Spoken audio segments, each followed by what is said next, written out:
பிரதமர் நரேந்திர மோடியுடைய தமிழ்நாட்டு விசிட் தான் இப்போ பரபரப்பாக பேசப்பட்டு வருது. அவர் தஞ்சாவூரில் பிரகதீஸ்வரா டெம்பிளை விசிட் பண்ணாருன்னும் அவர் பெரிய ரிஸ்க் எடுக்கிறாருன்ட்டும் நிறைய நியூஸு நம்ம பார்க்க முடியுது. ஆனால் அவரோட இட்னரி படி ஜூலை 26 அவர் டூட்டுக்குரைனில் நியூ ஏர்போர்ட் டெர்மினலை திறந்து வைக்கிறாரு. ஜூலை 27 அன்னைக்கு அவர் அரியலூர் டிஸ்ட்ரிக்டில் இருக்கிற கங்கை கொண்ட சோழபுரம் டெம்பிளுக்கு விசிட் பண்ணுறாரு.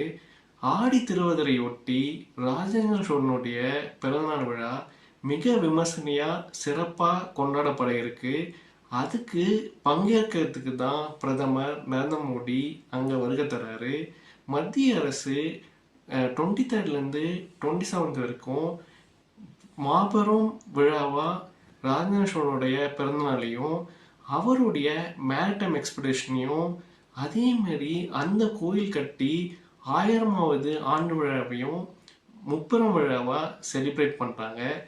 அதில் பங்கேற்கிறதுக்கு தான் நரேந்திர மோடி வருகை தராரு.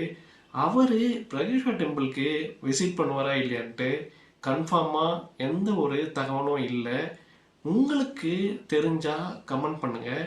அவர் பிரகதீஸ்வரா டெம்பிளுக்கு விசிட் பண்ணுவாரா இல்லையான்ட்டு கமெண்ட்டில் சொல்லுங்கள். தேங்க்யூ.